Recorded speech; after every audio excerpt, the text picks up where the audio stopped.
First time I filmed an event, it was at a mansion and I forgot the SD cards to my camera. And it was probably one of the worst moments I could have experienced on my way to an event. And you best believe I was working that for free, because who would be paying for a videographer to mess up like that, right? So we're on our way to this mansion. Chris Crone is the owner of the house, right? He's throwing an event and I'm like, dude, I'm all packed, but something feels off.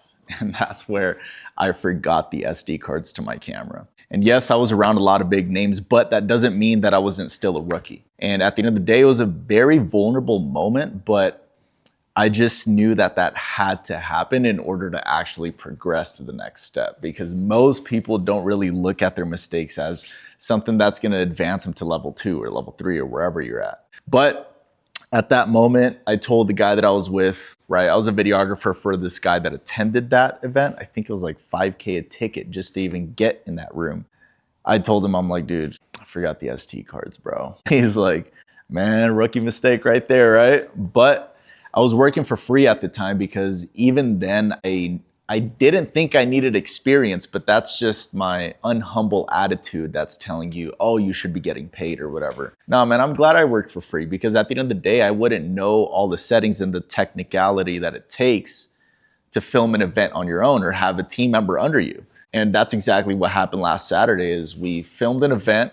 I only had one team member with me, and yet this guy, I thought he had more experience than I did, but come to find out, I kind of knew how to run the event a little bit better, just because I've been there before. I've forgotten the SD cards before on the way to the event. So you best believe moving forward, that kind of scars you a little bit, because at the end of the day, you know that I'm going to be preparing like crazy next time, because I'm not forgetting another SD card. Little by little, you start making these mistakes, but then you don't realize that it's going to get to a point where you don't make these mistakes anymore, or maybe you don't make them as much. When you get to that point, you still can't lose that humble attitude of thinking you know it all, because you truly don't. You never get to a point where you actually know it all, even billionaires. I've seen it for myself, and they've even said it themselves on interviews, that they're still wandering around like they kind of don't even know what they're doing fully.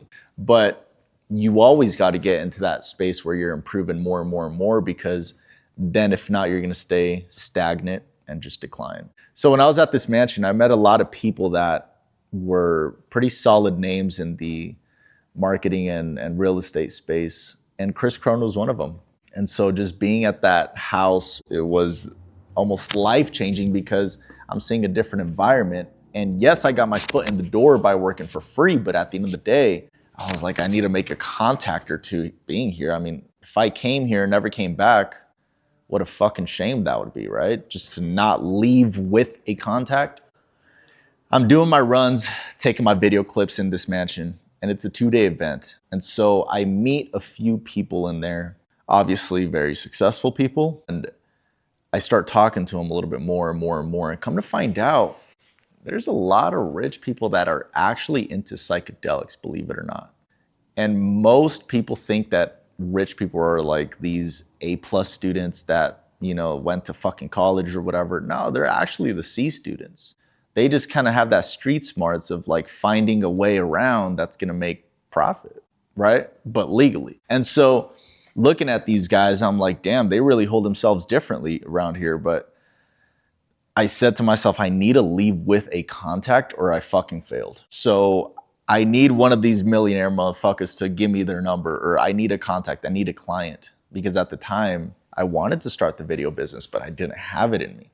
So I'm chatting around, and I come to find out this guy throws events. I was talking to one of these guys. He throws events, and he's like, yeah, we do it out of the country most times, because that way people are out of their comfort zone. They're outside of their own country.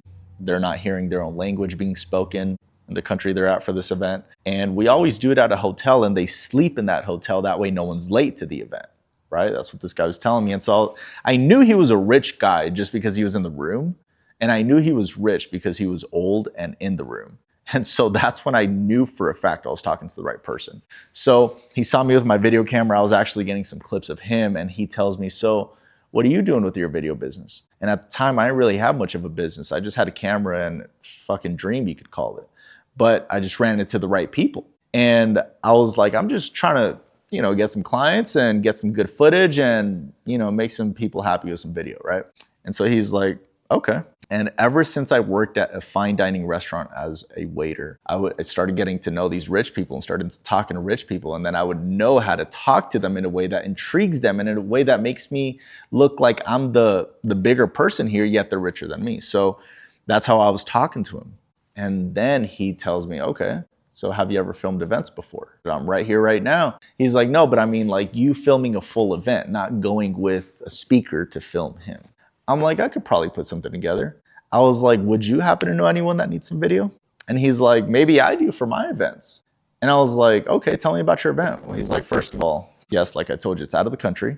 It's in a hotel. And to pay for my event, it's $250K just to pay to get in my event. Fuck. I was like, are you serious? $250K just to attend your event? He's like, yes, sir. And I was like, well, Dan, I'm down to film it. Let's do it.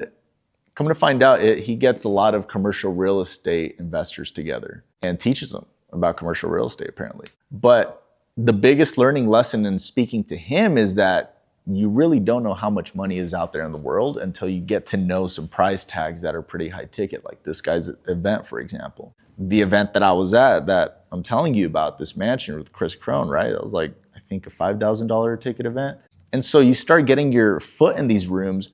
And for me in this case, it was all because I have access to cameras and I know how to edit and I know how to deliver a solid video project for someone that wants video, right? And so I started getting in these rooms and I found that the more you conversate with people like this, the less intimidated you are about big money players, because these guys can be a little intimidating at first. Fucking balling out, you see the Rolex on the arm and you could tell they got money and they're looking at you like, what you made out of, right? And knowing that these rich people are just ordinary people, but with a lot of fucking money, I knew that they weren't too different than I was. So I started talking to them like we're at the bar just shooting the shit.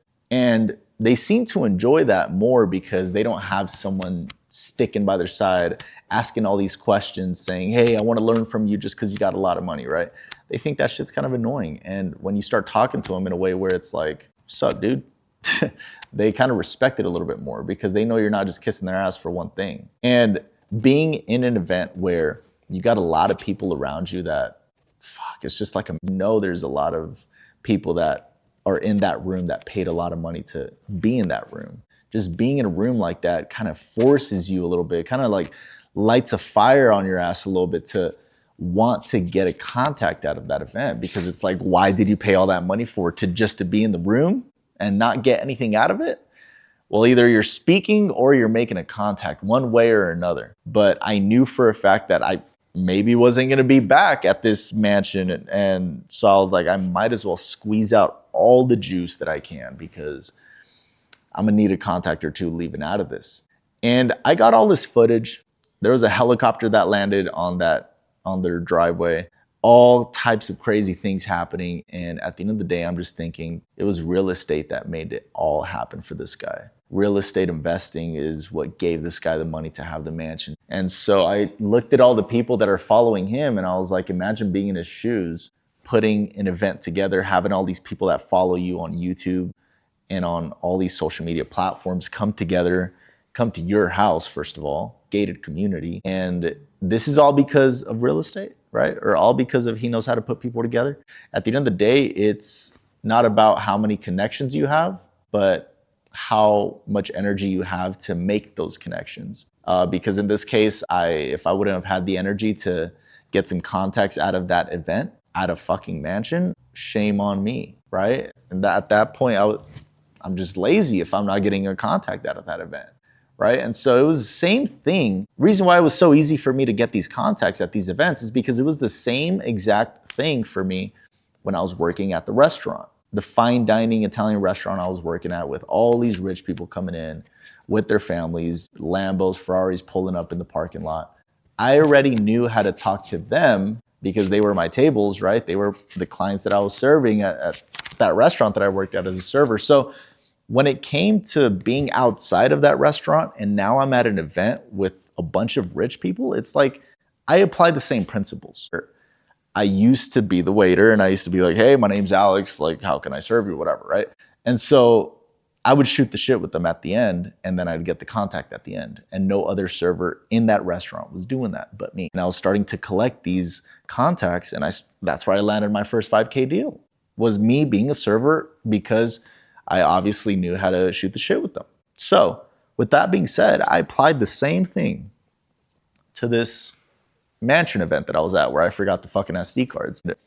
Even though I was a rookie, and I ended up getting SD cards delivered to me after, but even though I was a rookie, I was in a position where I was put in a room, in an expensive room. And being a rookie, that was probably the biggest blessing that I could have had from the start of my career in the video space, because that's what set off that, hey, you made a big mistake. However, you need to learn that that mistake had to happen. Because if not, you wouldn't be so paranoid all the time of double checking everything and making sure every camera has an SD card. So that's what it comes down to, is making sure that you're kind of taking these learning lessons along the way, because you're going to make mistakes, and that's fucking okay, because most people think it's a bad thing. At the end of the day, you could look at this guy's mansion in the real estate space, right? You don't think he's made a mistake or two? Probably more than I have. But that just shows you that preparation starts being instilled in you more and more and more the more you make mistakes, right? So in closing, I never told most people that at the time when I was in this mansion as a videographer for this guy that spoke there, right? At that time, it's probably like, I don't know, February or March, probably March 12th, right? And no one knew that at this point, I was in a mansion with the camera, got in for free, didn't get paid anything, but I learned. None of these millionaires knew that at that time I was actually living in a car for 7 months. And yet I'm getting up early in the morning. I'm on my shit, I'm on top of it. And so it's like, how could no one know that this guy's living in his car and yet he's out here trying to make the best of it, trying to get that shot, right? And I left that event with a few contacts.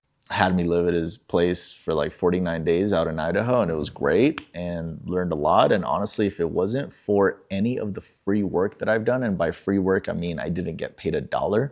If it wasn't for any of that, I probably wouldn't know the basics. And that's what you got to go through at the end of the day, because if you don't know the basics or the foundation of what it is that you do or what you charge money for, then who's going to trust you to buy something from you, right? So at the end of the day, the free work isn't unnoticed. It's not something that I'm like, I regret that because I didn't get paid, I got used and abused or whatever, right? Nah, at the end of the day, it's all love, because if it wasn't for the free work in the beginning, well, you probably wouldn't have the top-notch experience you have now or the mid experience you have now. So get to it, all right?